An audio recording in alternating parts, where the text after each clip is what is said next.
உலகம் முழுவதும் அந்த கேள்வி இப்போ விரிந்து, நான் யார், தன்னை அறிய வேண்டும் என்றது வருது. ஆனால் எல்லாரும் நீங்க செய்ய வேண்டிய ஒரு உதவி, ஆழியாருக்கு வாங்க. நான் யார் என்ற கேள்வி எந்த இடத்துல இருந்தாலும் சரி, அதுக்கு முடிவு இங்க கொடுக்கிறோம். இந்த இறைநிலை விளக்கத்தை கொடுத்தா அதுவேதான் ஆளாக இருக்கிறது. இறைநிலையே நான் என்று தூக்கு தொகையா சொல்லிடக்கூடாது. நான் தான் இறைநிலை என்று சொல்லவே கூடாது.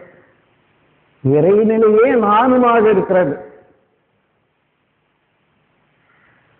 அந்த முறையில நாம் அறிவை பெருக்கிக் கொண்டு விளக்கத்துக்காக அந்த வெளிச்சத்தில் எல்லோரும் அழைக்கலாம். இதை பாருங்க, இதுதான், வேற ஒன்றும் இல்லை. அவர் வேறுபட்டவர்கள் இல்லை.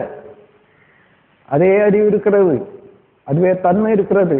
ஆகையினால விளக்கும்வாறு விளக்குனா கட்டாயம் விளங்கி.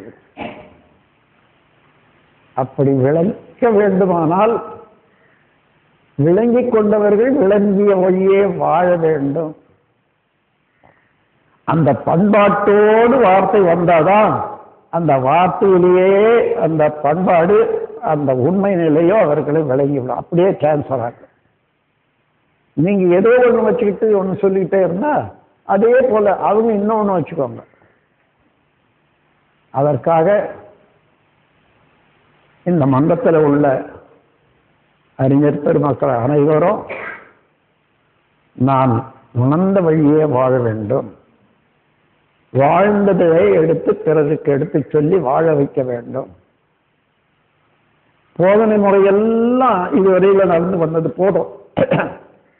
இனிமேல் சாதனை முறைக்குத்தான் வேண்டும், வர வேண்டும்.